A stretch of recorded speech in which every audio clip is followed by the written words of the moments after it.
This is the last run for the Beast album? No, actually, Other than the one in Europe. yeah. The last one in the United States for the Beast album. So, how many songs from the Beast are you playing, or is your set list going to be more diverse? We are only playing one song off Beast tonight. We just play Dead to Rights. And actually, some of the shows we didn't even play any songs off Beast. We just feel on this tour in particular, it's more of a crowd that hasn't seen us before, and the Beast songs are like really technical, fast, a little harder to wrap your head around. So we figured, kind of like, let's have fun and just dig up some old songs we haven't played in a while. I don't know, but the set list has changed quite a bit since we started. It's like, shit, this doesn't work. Let's do that. We're trying stuff out here and there. I'm not really sure where we're at tonight, but we started off playing a lot of older stuff. I don't know. We're just kind of doing it for ourselves more this time, just having fun. But I don't know. I might be. I'm not sure what the set list is tonight. Might be the same old. But in general, yeah, we brought back some stuff like "Cry for Me, Sky" from our first record. We were doing "Sin and Sacrifice," which we haven't played in years, so probably since the last time we toured with Guar. And we were playing "Driving Down the Darkness," some stuff off The Fury, which seems to be a real fan favorite. So we just said, yeah, let's not go overboard. We only have 45 minutes. Let's not play. Playing bass right now? Chris Towning is playing bass. Again? Okay. Yeah, and as far as we're concerned, he's pretty much our permanent bass player. Okay. You know, we're pretty comfortable with him. Okay. Off the record, what's with Aaron? What's Oh, you know, Aaron, just unfortunately, Aaron stepped in a temporary situation. Miller, I know, like, left for tour. I mean, left the tour. I mean, you can put this in the interview or not. You know, Miller had to get help, so we sent him to kind of intervention/rehab kind of thing. And Aaron was our tour manager, so he just, being a bass player in Bury Your Dead, he was our logical. So we didn't have to cancel the tour. We finished off with him. And we just kind of, like, we never really made... And Miller eventually left. So it's like Aaron kept on. And then Aaron got really, really, really sick. Yeah. And it was like, I believe it was like 2 days before the tour. I mean, he was at my place. That was before Metal Alliance, right? Yeah. And he got really sick at my house. And eventually he's like, I gotta go to the hospital. So we took him to the hospital. And yeah, he almost died. He got like really bad pneumonia, and like his pancreas got infected. I don't know, everything got infected. Yeah, no. He was hospitalized for like 2 weeks. And in the meantime, you know, Chris stepped in, and now, is Chris originally a bass player? I don't know if he's played bass, but he's a good guitar player. Yeah.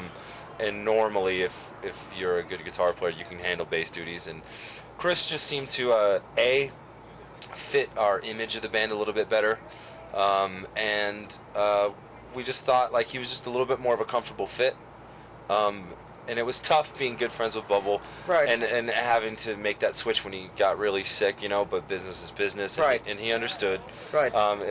We just had no intentions of really making that switch at that time. Yeah. But once we had Chris step in, we were comfortable, so we said we'd like to stick with this. And you know, of course, Aaron was hurt a little bit, but he got over it, and you know, we're all still friends and all that stuff. Yeah. Cool. Now, you guys have toured with Guar before, and of course, they always have different shows. Is this time, because we are in an election year, is the show better or different or the same as? No, I mean they have their. I'm not, you know, a Guar aficionado. Like, I don't know everything about them, but yeah, their set is always constantly, not musically, but you know, theatrically is always changing, and yeah, there's some new characters in there around the election, and they have Jesus Christ has a new position in the set. Yeah, they're always, you know. They even got a whole new backline with like brand new rack system for the drums and all this stuff, nice. so it looks really nice, and they stepped it up, you know. Cool. They spent some money to put on a better and different show. Cool. Now, you recently, I think mid or a couple months ago, you signed with Napalm Records. Yes. After being forever with Roadrunner. Yeah. And I want to say it was Des, I think it was Des who said that now with Devildriver being on Napalm, you guys could become the flagship of Napalm Records here in the States. I mean, yeah, they did. Okay, it was a. We'll go on. Yeah, was there a reason why Napalm and not like, Nuclear Blast or Metal Blade or whatnot? Or did they just offer the best deal to you guys? There's a lot of things that come into play. Being a bigger fish in a smaller pond is good for us at this stage in our career. And yes, offer was good. Money comes into play with that stuff too. They just kind of, like Nuclear Blast may have been a place we went but we needed to get the deal when we needed to get the deal. But Monty Connor, nothing against other labels, but Monty Connor was at Nuclear Blast. Oh, Monty Connor's now at Nuclear Blast. I'm just talking about okay. But he wasn't at the time when we were shopping. Gotcha. And he was our A&R Roadrunner. It would have been cool to stay with him, but Napalm just seems really hell bent on outdoing Beast sales wise and promotion wise, and it just seemed like the right move for us. I mean. Right. That's what you do. You go where it feels right. So. Now, in today's music business, is the need still there for a backing of a label? Not in the sense of the days of being a new band and getting $50,000 in tour support and all that stuff. No, it's like that's part of the charm of signing our band is we're kind of self-sufficient. It's like. Besides needing a bit of an advance to get a record done and pay some producers, we don't need much help, and we just need to, have a record set up correctly, and then if the record's good, it kind of does the work itself, But yeah, no, it's not like, major label money and all that crap, and we don't even know if we're gonna do a video for this album. It's like the video's kind of dead. We're looking if we can get this one person in particular to sign on. We'll be really excited to do a video. But at this day and age, even that kind of stuff doesn't. Yeah. It's like the money could be spent elsewhere. Yeah. And speaking of the new album, it's gonna be a compilation between all of the other records you did. Getting more into the groove. Can you tell us a little bit more about the album? Yeah, it's definitely really more groovy with the mindset of live, like how it's going to go over live, and we weren't afraid. It's not like both Pray for Villains and Beast, our past two records, were relatively fast-paced, and we just kind of got sick of that. That's not to say, like, some of the songs on this, especially drumming, are much more technical than anything I've ever done. But that being said, more than any other record we've done, when we wrote this record, we thought of Dez the entire time. Like, vocal-wise? Vocal-wise, like, okay, we need to leave space for him. This can't be too confusing so the vocals don't get jumbled. And I think we kind of lost that on Beast. That in hindsight, when I listen to Beast, like, it's just a really hectic album.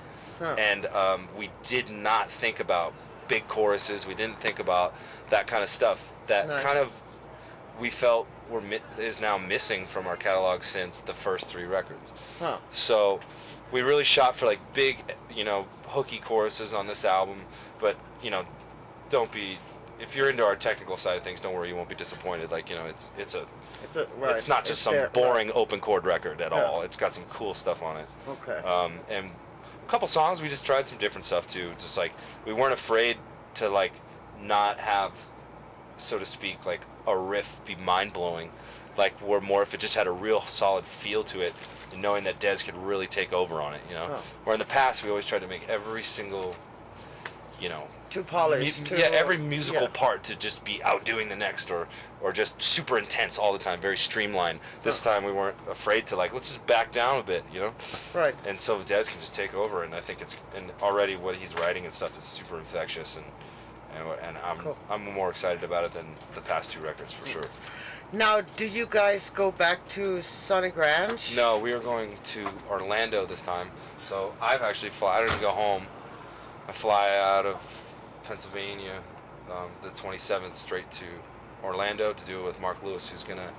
Is that what Audiohammer? Yeah, this is the first time Mark he's produced our last record, but he didn't mix it. So this is the first time he's gonna mix, produce, and master, I believe, the whole thing. So it's all Mark.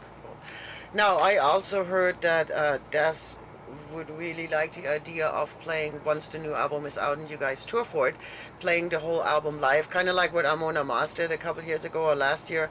Play the whole album live, do a little bit of break, and then do oldies but goodies. Is that something that's been thrown around, or is it too early to tell? It's definitely too early to tell. Not to contradict anything Des says, I like I like that idea, but you know, it all depends on how the record is end up being perceived. Of course, you know, it's like if everyone thinks it's our worst album, it's not. It's not the best thing to go out and just do an evening with and just that album. But the idea of doing a record in its entirety is a great idea, depending on the album, you know. Right. And I think at this point in our career, it would be more appropriate to do maybe our second or third record, which seems to be where a lot of people lock in our fan base. They tend to bring up those albums a lot. So, but it's a possibility. You never know. It would be fun to do it like some special shows here and there. Right. But I'm not really sure if we would like venture out on a tour and just do a whole album. I mean, now you guys are road dogs. When you have a new album, you are on the goddamn road. Yeah. Is there some advice that you can give newer band or a band that's starting out, to stay healthy on the road or to not? You know, it all depends on the person, because some people can handle the partying and some can't. And you know, at this stage of my life, I partied through my 20s, and you know, but the shows never really suffered. I never drank or did anything before I played or anything like that. But at my age now, I'm 32. I kind of the partying is just not as fun. So the hangover is not as fun. Yeah, you know. So I tend to, my kind of cycle now is just I do every other tour sober. So like this is a sober tour for me, and I find it just kind of refreshing. And touring's a lot easier when you're not partying. But let's be honest, if I'm going to go out and do a tour with, you know, 4 bands that I've been touring with for 10 years or here and there, and they're great friends of mine, you know, let's throw them back and have a good time. Right. You know, so I kind of just pick and choose my battles, if you will. Right. Now, you guys are going on tour with Cannibal Corpse next year, or next spring in Europe. Yeah, Cannibal Corpse, co-headliner, and Black Dahlia, right? Black Dahlia and Winds of Plague. Yeah. So I'm like, as far as I'm concerned, I think that'll be our biggest tour to date in Europe. I think, you know, I'm expecting so is everybody else, a lot of sold out shows. We're not doing anything super adventurous like venue wise. We're not doing like 4,000 seaters or anything. But it's just gonna be nice, like 1,500 seaters, and I expect it to do really good business, and it's an honor to be able to. It was really cool at Cannibal to sign up with a band like us. It's not very like them, you know. It's we're kind of outside their fan base a bit, and that's not the way to think about life. I mean, that's just such a sad story and such an isolated incident. Not like it's happened before where people jump off stage and broken their necks or died, but also not only the death of a person is sad, and then to have it be reflected back on the band, it's just really just. Yeah. My opinion on that is it's just so not right. You know, it's not Randy's fault at all. Right. So I just see it as a really strange, isolated incident. Something like what happened to Dimebag. You know, it's like I don't get on stage in fear that I'm going to get shot to death. Right. It's just kind of so just random, crazy shit, man. You know. Cool. So I don't think it's going to change our approach to Czech Republic even. You know, or you know, we'll go do shows there. It's not. The fans don't need to be punished and not get any shows because of this one incident. You know? Right. Cool. It's like playing at Al Rosa where Dime was killed. We still play there. We don't like it that much, but the people come out and they love the shows, and the shows still go off there. You know. Right. It's just a little weird. Yeah. The whole vibe. But not to be disrespectful to. You know, I would hope that because we play Czech Republic, Lamb of God isn't feel like we don't have their back. You know. Oh. But. True. Got to go on. You know. Cool. Famous last words. I got none. I got none. Alrighty then, thank you. All right.